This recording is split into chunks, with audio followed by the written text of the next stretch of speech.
आप सभी भाई-बहनों का आध्यात्मिक ऑक्सीजन की लघु ज्ञान संदेश कक्षा में एक बार फिर स्वागत है। आज की चर्चा राजसी स्थिति को धुंध से, धुंधलापन से, एक अधूरी स्थिति से, अक्सर जो हम अपनी चर्चाओं में कहते रहते हैं, उसी स्थिति को ही एक तर्कपूर्वक समझाने का एक प्रयास करने जा रहे हैं।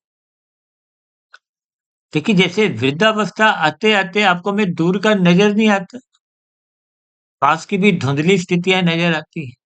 वस्तुएँ साफ-साफ नज़र नहीं आती। अक्सर कह दिया जाता है ना मोतियाबिंद का एक ऑपरेशन होगा। देखिए ये एक साधारण स्थितियाँ हैं। हम राजसी स्थितियों को रजोगुनी मनुष्यों के ज्ञान को धुंध से जोड़ते हैं। धुंध में आपको अधिक दूरी का नज़र नहीं आता। राजसी मनुष्य संसार को पाने के लिए जिन-जिन स्थितियों में रहता हुआ कर्म करता है, भविष्य में उनके क्या परिणाम आएँगे कर्म आज कर रहा है, वो तो नज़र उसको आ रहे हैं, कर्मों के फल भी उसको भोगने में अच्छा लग रहा है। लेकिन फलों की जो एक परिणाम रूपी स्थितियाँ हैं, यानी कि जो कर्म आज आप कर रहे हो उसका एक भविष्य में फल, उसका परिणाम कैसा आएगा? एक साधारण मनुष्य को उसका ज्ञान नहीं है। गीता में तो स्वयं भगवान श्री कृष्ण जी ने इन 3 गुणों को गुरुतम ज्ञान कहा है, कर्मफल सिद्धांत की सूक्ष्म स्थितियों को सात्विक मनुष्य के लिए भी एक कहते हैं ना सात्विक मनुष्य की भी जब बुद्धि चकरा जाए इस सूक्ष्म ज्ञान में स्थितियों को समझने तो राशि स्थितियों की तो बुद्धि ही धुंधली होती है। विषय भोगों की आसक्ति के कारण उनको दूर का नजर नहीं आता। आधा अधूरा ज्ञान होता है, अंधविश्वासों में जकड़े होते हैं।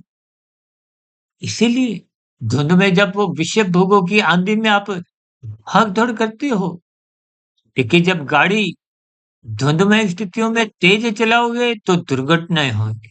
यहाँ दुर्घटनाओं का दार्शनिक भाव क्या है कि राजसी मनुष्य बार-बार तमोगुण में गिरता है, शास्त्र विरुद्ध पाप कर्म कर जाता है।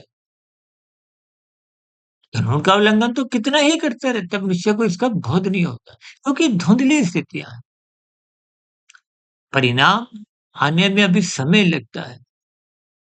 इन ज्ञानमय स्थितियों को आप तर्कपूर्वक समझिए। इसलिए राजमार्गों पे क्या लिखा होता है? गाड़ी धीमी गति से चलाएँ। देखिए, जब धुंध होगी तब अगर आप भागोगे तो निश्चित रूप से दुर्घटनाएँ होगी। राजमार्गों पे तो ऐसे कितने ही किस्से आप पढ़ चुके हो कि 8 गाड़ियों का टक्कर होगी, 12 गाड़ियों की टक्कर होगी। ये एक सैद्धांतिक स्थिति को आपको तर्कपूर्वक समझना यानी कि धुंध में आपको में अधिक दूरी का नज़र नहीं आता, इसलिए अपनी गतिविधियों को, अपनी गाड़ी की रफ्तार को या यूँ कहो कि जीवन की क्रियाओं को जीवन भी तो आपका हमारा एक गाड़ी के समान है। इन स्थितियों को तर्कपूर्वक समझिए, यूँ ही अनावश्यक विषय भोगों की जो दौड़-धूप है, मार-धाड़ की स्थितियाँ हैं, इनसे बचिए। क्यों? क्योंकि भविष्य में इन राशि स्थितियों के क्या परिणाम आएँगे? सत्संग के अभाव में एक साधारण राशि मनुष्यों को इसका बोध नहीं है। इनकी स्थितियाँ बहुत ही दार्शनिक स्तर पर कुछ अर्थपूर्वक, तर्कपूर्वक मैंने समझाने का युक्तिपूर्वक कुछ उदाहरण द्वारा प्रयास किया है, फिर भी हो सकता है कहीं समझाने में कमी रह सकती है। इन स्थितियों पर आप भी चिंतन करें, मनन करें, ताकि आपकी जो राशि गतिविधियाँ हैं, उनको ज्ञानपूर्वक करें। जहाँ या कुछ भ्रमयुक्त स्थितियाँ हों, उन भ्रममय स्थितियों से बचिए। अपनी गति को, विषय भोगों की स्थितियों को एक सामान्य रखिए। अन्यथा तमोगुण में गिरना कहो, दुर्घटनाएँ कहो, सब एक ही बात है। स्थितियों के संकेत समझिए, अपने जीवन को व्यवस्थित करें, दिनचर्या में जो उथल-पुथ जो भाग-दौड़ अहमियत है, उसमें थोड़ा सुधार लाइए। अन्यथा कर्माशय संस्कार बिगड़ते हैं। इन स्थितियों पर आप सूक्ष्म स्तर पर गंभीरतापूर्वक चिंतन करें।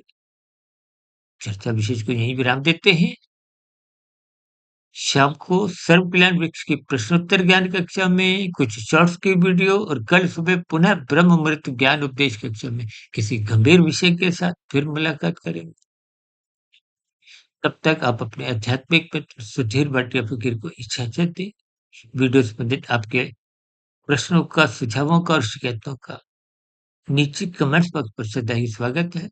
चर्चा विशेष को सुनने के लिए बहुत-बहुत धन्यवाद।